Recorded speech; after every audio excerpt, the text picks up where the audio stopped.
अस्सलामुअलैकुम, क्या हाल इन ठीक हो? तबीयत से सही है। मैं हाँ मोहम्मद सुलेमान ते तुसा मेरा यूट्यूब चैनल लेते पे वे सुलेमान कुलाची व्लॉग 8। अज दा मज़ेदार व्लॉग शुरू करने पे हैं। अगर अज दा व्लॉग सारा चंगा लगे तो सारे चैनल को सब्सक्राइब करे सो और मोहब्बत बड़े सो। अज मैं इतना आया वदा अपने बकरियाँ छिड़ी वदा मैं कि ताकि थोड़ा जिहा बकरियां व्यूज़ दे गिना ते भला मैं इत्थे आंदे कोई सारे कोल उठने वाले पठान पे हैं जानवर आंदे पे मैं कि ताकि उड्डो दा थोड़ा जिहा सीन बना गिना थोड़ा दिखा गिना सारे इलाके दे विच कितने और उठ आंदे और कितना इत्था चराया वेंदे। तो ये हो सी छोटा जिहा क्लिप तक तकरीबन मेरे ख्याल 3-4 मिनट दा हो सी तो दिखे सो इंशाअल्लाह मज़ेदार। तो पहलो सरमी ने तुसा व्यू चेक कर गिनो, प्यारा प्यारा व्यू है अल्हम्दुलिल्लाह। सारे कोल सरमियां तैयार थी वनते आ चुके खड़े तमाइंदा तो मेरे कैमरा को अजा मसला थी कि ना एक यह नहीं करना पिया बिल्कुल। हूँ देख सो माशाअल्लाह चेक करे सो तुम अड वांदी पी है पानी भी नाल है पिया असा तो अड आदे सरकी दे विच तो पता नहीं तुसा क्या आदे वे थोक दिखे ने माशाअल्लाह उठा चुकन सारे को प्यारे प्यारे व्यू है माशाअल्लाह। ओए होए होए हैया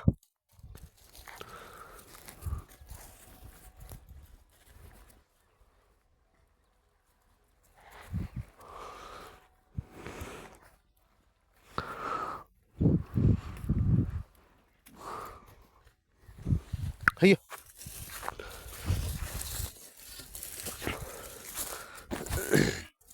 ये अपना खावन का समान जरा है ना इंदे उत्ते रखी वदन दे पासो सामने ये देखो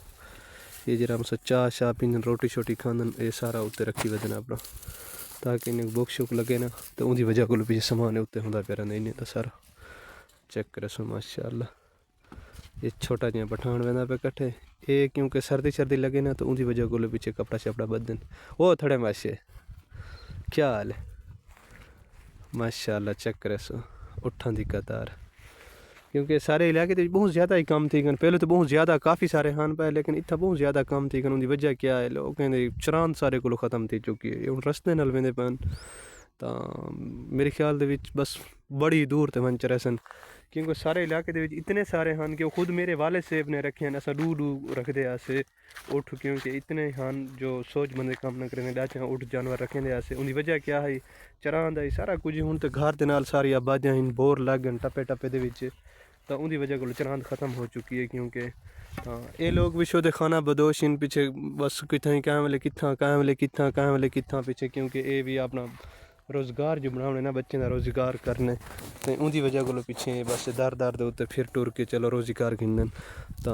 बाकी अज दा व्लॉग सारा इो कुछ है बाकी अज दा व्लॉग चंगा लगे तो सारे चैनल को सब्सक्राइब करे सो मोहब्बत बंडे सो ताकि थोड़े भरा इवें थोड़े नाल जुड़ता रहे वजे।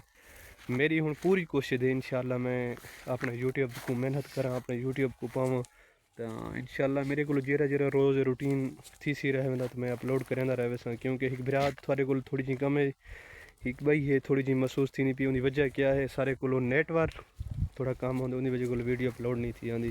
बाकी इंशाल्लाह कोशिश करे सो हफ्ते के एक दो वीडियो तो लाजमी दे सूँ थोड़े बिरा दा माल इजो है बाकी दुआ करे सो अल्लाह इन्हें को दे विच बरकत पावे तो अल्लाह हर मुसलमान दे बच्चे को दरह देवे तो आ सामने ही दो मैं तो जूम करके दिखाऊँ छोटा सा पठान ये बैठे पानी पीना पाए बड़ा एक मज़ा आंदा इन्हें को देख के यार हकीकत है क्योंकि ये लोग ही गलूँ तो सौखे ही बस ठीक है सारे हल कर नहीं बस एक चीज़ तो भज भाई चीज़ दो